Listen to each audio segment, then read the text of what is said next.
am Mrs. Sangeeta Soni from Atomic Energy Central School number 4, Mumbai. I am a PGT in chemistry, and today we will be seeing the experiment of titration of KMnO4 versus FAS for 12th standard. Good morning, children.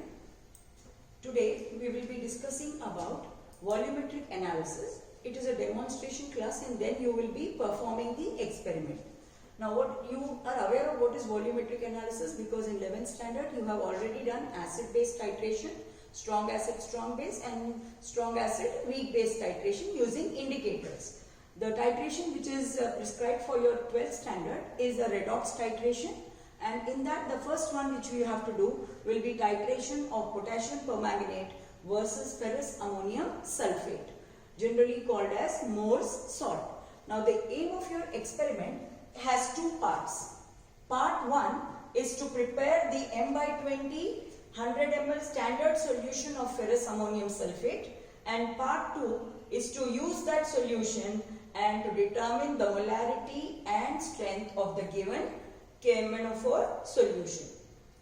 So, first part of this experiment has been demonstrated to you how to prepare the standard solution using a standard flask weighing machine, and you can weigh the amount of substance FAS 1.96 grams and then dissolve it in a beaker and transfer into a standard flask and make a 100 ml solution of FAS.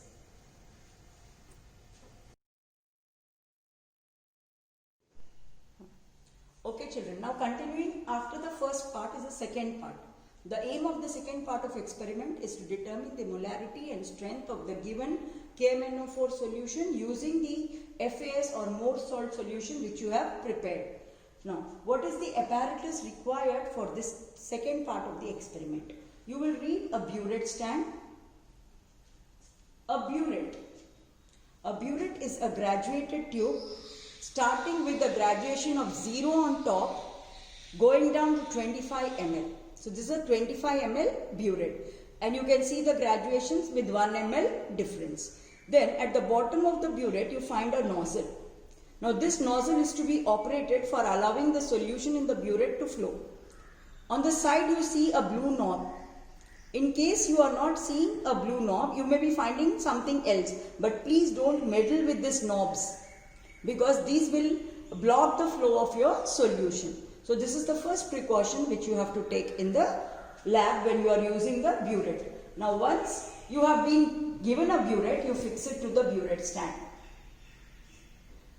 Adjust it to your height. Then the second apparatus is a pipette. Pipette is again a graduated tube. I am using a 10 ml pipette. Now you can use a hand pump pipette or you can use a mouth sucking pipette, any one of them, whichever is available in your school. This is a sucking pipette of 10 ml, and you can see the graduation mark here. This is 10 ml. The next apparatus we require is a titrating flask or a conical flask. A titrating flask or a conical flask. This is of 100 ml volume. You will require a funnel for transferring the solution into the burette. Now, what are the chemicals you will require? The chemicals required are potassium permanganate solution, which is given to you,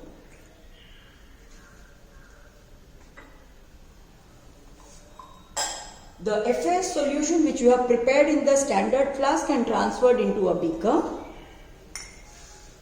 Apart from this two, you will require a test tube and 2 normal sulfuric acid solution. Now, why you will require 2 normal solution of sulfuric acid, I will tell you when we are doing the titration. So, the chemicals required are KMnO4 solution, ferrous ammonium sulfate or Moore's salt solution, and 2 normal sulfuric acid solution. So in the lab you will be finding concentrated sulfuric acid, dilute sulfuric acid, but this is special concentration of sulfuric acid which is required for this particular experiment. Now let us start the experiment.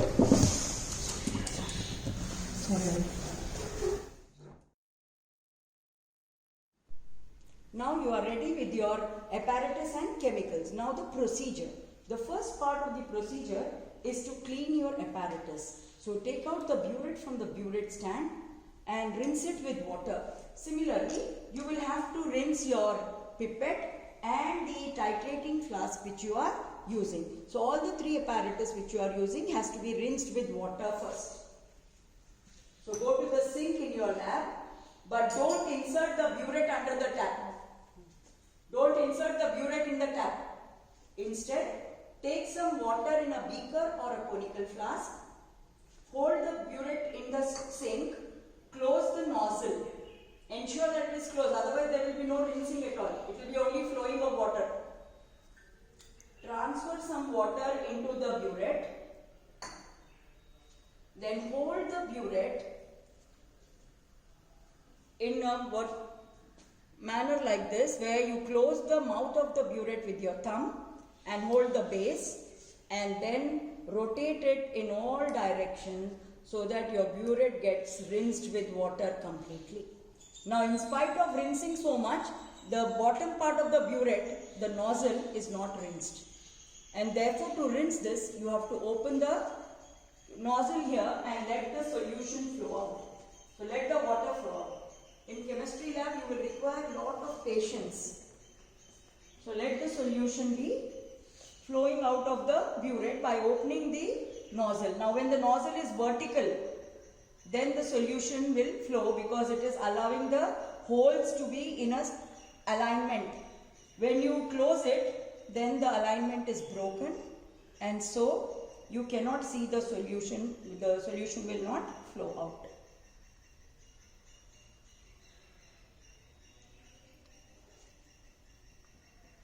So till the last drop I have rinsed my burette.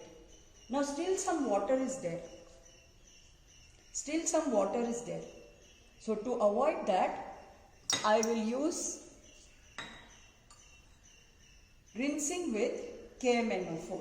The solution which you are supposed to do titration, transfer around 5 to 6 ml of this into the beaker, into the burette. Again hold the mouth of the burette with your thumb and the base, and then rotate in all directions so that whatever water is sticking to the sides of the burette is removed completely with this solution. Allow it to flow out so that whatever water is remaining also will be removed.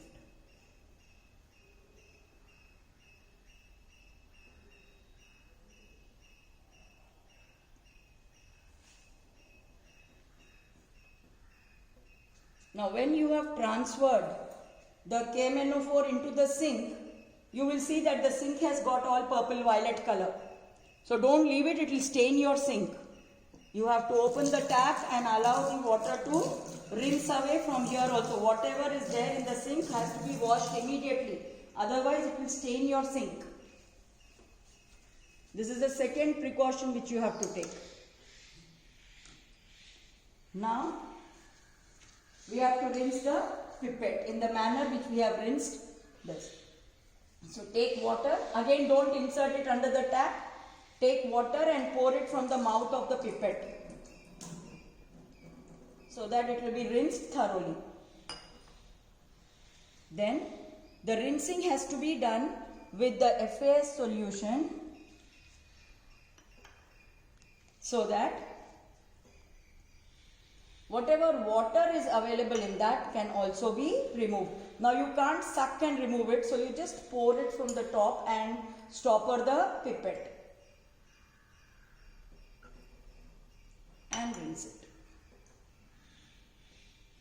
Like this you turn up and down and rinse it and allow it to flow.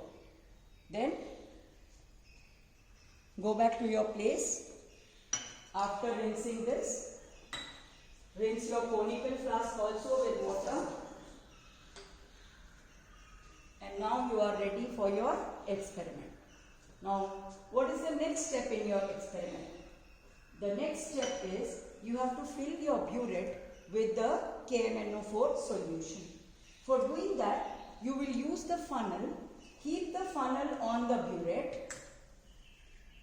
Take the KMnO4 solution and pour. Hold the funnel like this at the top. Don't let it sit because the whole thing will splurt out. So just hold it a little up and pour. And pour it above the mark. Above 0 you pour it. Why you have to fill it above 0? Don't let it splurt out of your burette. But slightly above 0 you fill it. Then keep this solute beaker below this now and see, this part is full, whereas this part is full, whereas this part is empty. So you have to get the solution into this part, and therefore you need to open the nozzle slowly and allow the solution, and while you are doing this, adjust the reading to 0 here. Now since your solution is a colored solution, you will not be able to see the lower meniscus. So the next precaution which you have to take here is when you are bringing it to 0, you should see the upper meniscus. When you were preparing the standard solution of FAS, because it was a colorless solution, you were able to see the lower meniscus and it was like a cup sitting on the saucer. Whereas now you can't see the upper meniscus, therefore you have to see the lower meniscus which will touch the line. So slowly open the nozzle and let the solution flow down till it comes to 0. While you are doing that,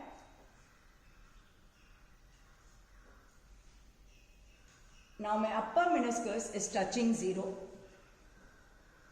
By chance, when you are filling your burette sometimes, you will find that there are some air blocks.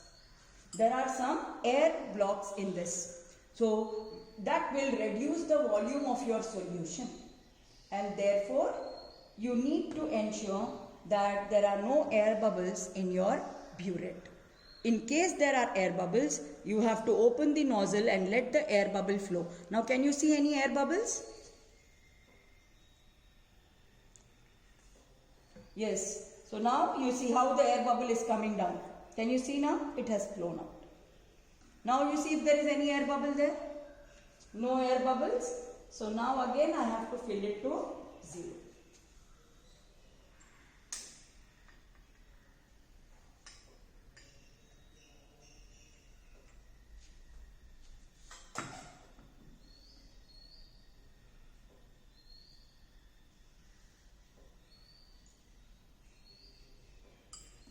Now I have filled my burette to 0 ml. Now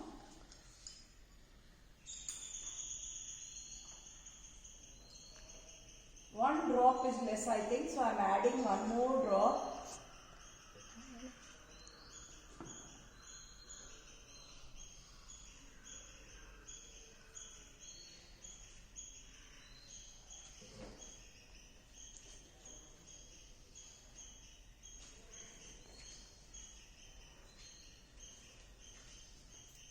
So now it is still slightly above 0 and there are no air bubbles here, but still I will adjust it so that it comes to 0 exactly.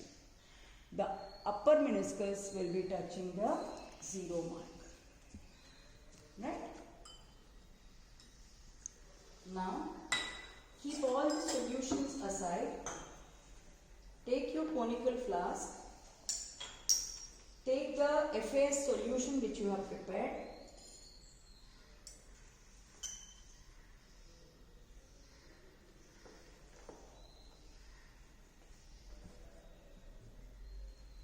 Suck it below about 10 and then slowly with your index finger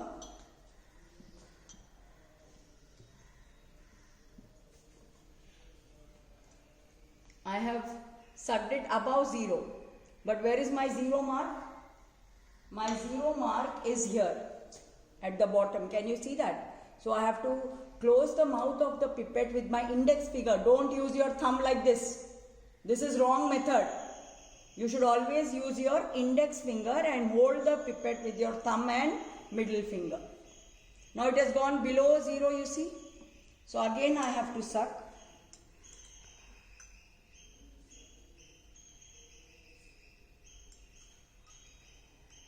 It is above 0. Now I am bringing slowly by lifting my index finger. Can you see the solution? Now it's colorless, so lower meniscus should touch the line. Now exactly 10 ml. I am transferring this into the conical flask which I have washed and kept ready.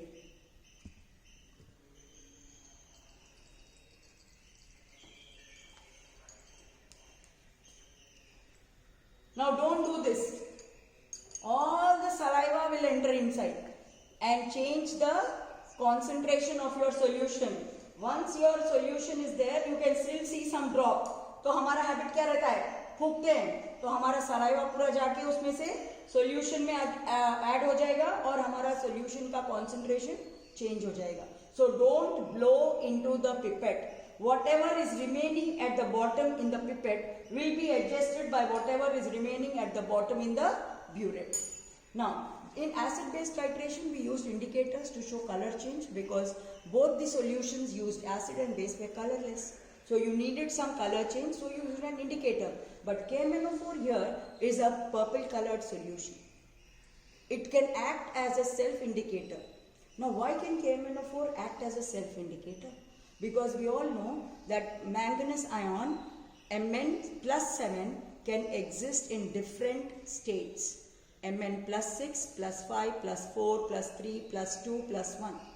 All the states from plus 1 to plus 7 is possible. But among them, plus 2 and plus 7 are very stable. So with KMnO4, the oxidation state of Mn is plus 7. When you add it to the FAS solution, ferrous gets converted to ferric. So there is a change there. Plus 2 to plus 3. What is the loss of electron? Oxidation.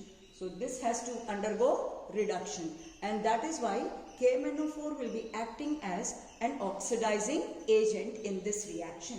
But for KMnO4 to act as an oxidizing agent, I need acidic medium, and therefore the 2 normal sulfuric acid which we had taken, I will use that now. Take 1 test tube full. In your book, I think he has given 1.5 ml, 1.5 test tubes of something. You can use 1 test tube. With this also you will get the same result. So 1 test tube full of 2 normal sulfuric acid solution I am adding to my FAS. First reason is it will prevent the aerial oxidation of ferrous to ferric. Second reason is it will provide the acidic medium for KMnO4 to act as an oxidizing agent. Now my solutions are ready. I can start performing my titration. To perform the titration, I adjust my burette to my eye level so that I can see the reading properly. There should be no parallax error. This is another precaution which you have to take. When you are taking the reading, even if you are wearing the specs, don't bother. See to your eye level. Exactly at eye level you can manage to read the accurate readings on the burette. Now since it's a colored solution, the readings are more prominent. Now what is the color change at end point? What is end point first of all? End point is the point at which the solution of FAS has been completely oxidized to ferric ions. To start the titration, first I should learn how to hold the burette. Most of you will use your right hand and start operating like this. इधर पकड़ लोगे conical flask को और right hand से इसको operate करोगे. If I was your examiner, I'll give you 0 because you do not know how to hold your burette and conical flask. The correct procedure of holding the burette and the conical flask is this. Conical flask should be held only at the neck. Reason being that if you hold at the base or in the center like this, you will be transferring your body heat to that, plus you will not be able to see the color change vividly. The color change at end point is this colorless solution will become pale pink. So you should be able to see with 1 drop how that color is changing. So if you hold it here, you will not be able to see anything. Plus you will be transferring all your body heat to this solution which does not require that temperature. Now how to hold the burette? Keep your palm of left hand open. In the center you introduce it like this. Let the index finger be at the back with the middle finger, ring finger and little finger in front, thumb should be from top, and then you should start pressing the nozzle so that the burette starts operating by itself. Just you press it so you can see the solution coming in drops. And then hold the conical flask at the neck and start pouring in the center with constant stirring. Now suppose I don't stir, what will happen? The solution will fall only on one side and there will not be uniform oxidation. Secondly, if I perform like this, where half my solution is sticking to the sides, then I have lost my solution. So the volume which I am using will be more than what is actually required because some of it is sticking here. So in case it happens like this, don't take tension, don't worry. Just ensure that you hold the mouth of the conical flask and slowly tilt the solution and get it rinsed like this.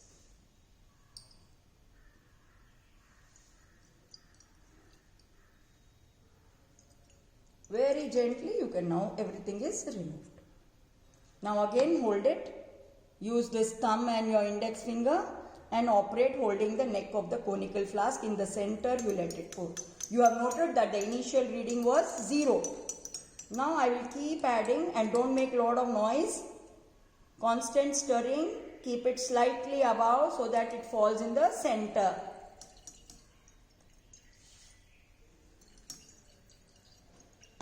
Now see the color change. Has it happened? Stir it vigorously so that you can see this. This is the end point. At this point, all the ferrous ions have been oxidized to ferric and KMnO4, which is Mn plus 7, has been reduced to plus 2. See the color. You can keep it on this stand and see also. See the pale pink color. Okay. Note down the reading. This is your final reading. So your initial reading was 0. Your final reading is somewhere around 10.3 or 10.4.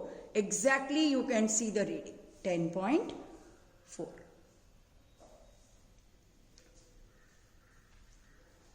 Now once your first part of the experiment is over, rinse your conical flask thoroughly 2-3 times. So you have noted your initial reading and your final reading.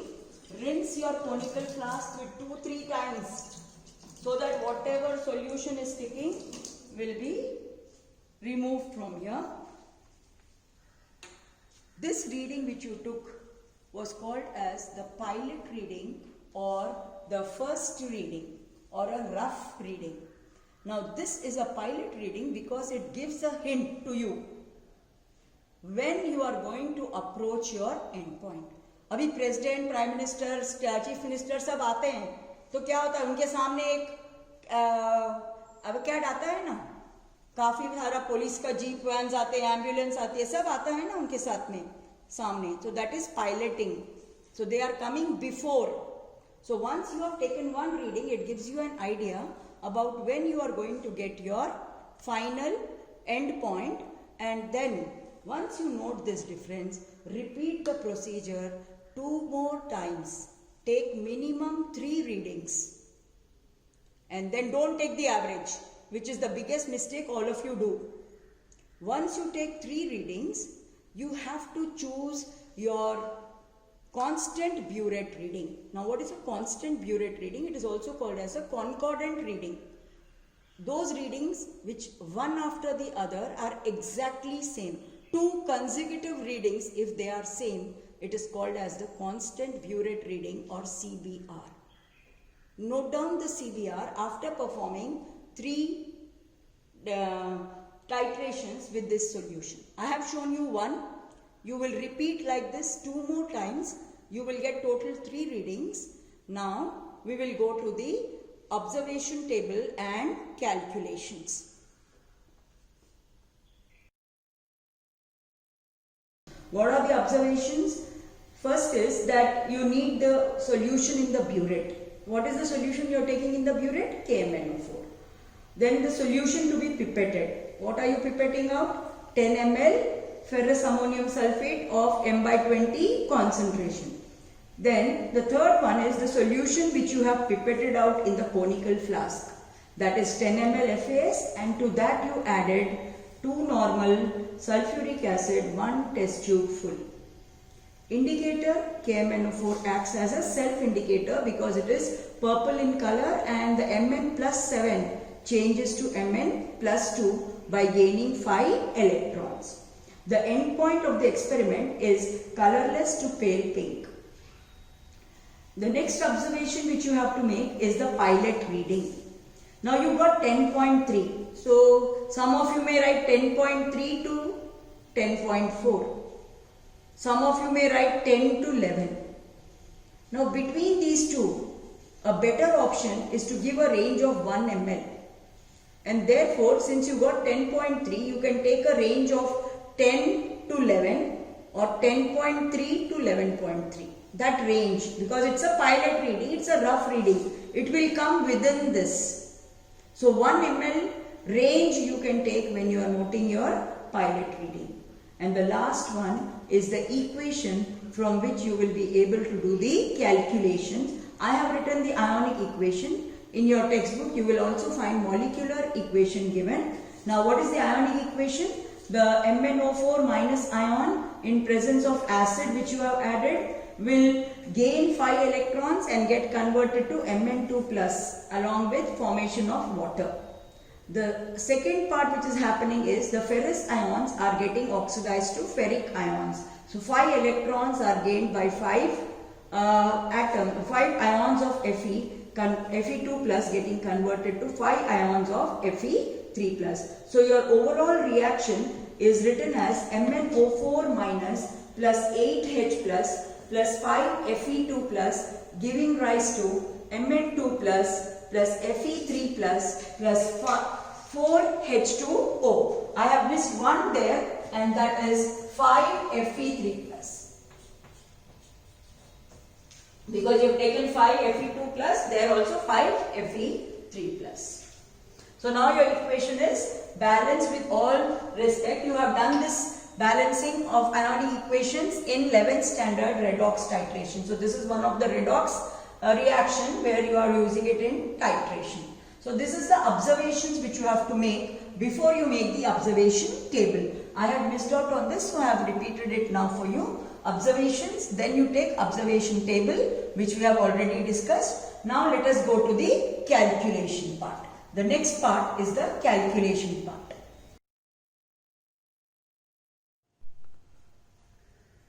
Now you have performed the experiment and you have noted down your burette readings. Now you have to make a systematic tabulation of your observations, and therefore you need an observation table. To draw the observation table, you will make the columns of serial number, volume of ferrous ammonium sulfate used, which is 10 ml, volume of KMnO4, which is your burette reading. Now you started with 0, so that will be your initial reading. You ended at certain value, that will be your final reading. The difference between final and initial will be the actual volume of KMnO4 which is used. And once you get two readings consecutively same, then that will be your constant burette reading. Don't forget to write the units. Now my first reading which we performed was around 10.3 ml. Now you have got in the first reading 10.3 ml, and this reading is called as the pilot reading. This pilot reading gives an indication where your endpoint will be coming, and therefore a range of 1 ml you can keep for your pilot reading. So your pilot reading will range from 10.3 to 11.3 or 10 to 11, whichever you feel convenient. But don't say that pilot reading is 10.3 to 10.4. That is not possible. Pilot means something which comes beforehand. That gives you an idea. So your pilot reading is 10.3. So make a note in that observations which you have written pilot reading. It will be 10 ml to 11 ml. Now repeat the experiment. Once you repeated it, by chance you have got 10.5. Now 10.5 volume is greater than the pilot reading, which is wrong. And since it is wrong, this cannot become your actual reading. Reason being that your accurate reading can never be more than your pilot reading or rough reading. Therefore, you have to repeat your reading once more. So when you repeat your reading once more, suppose you get 10.3. Then some of you will start saying, teacher, I got 2 times 10.3. Is this my burette reading? Is this my constant burette reading? I will say no. Because what is the definition of a constant burette reading or CBR? It is 2 consecutive readings which should be exactly same. So since you have got 10.3 at the third titration, you repeat once more. And when at the fourth titration, suppose you are again getting 10.3, now these 2 readings are concurrent consecutive readings. This will become your concordant or constant burette reading. This reading should be used for your calculations.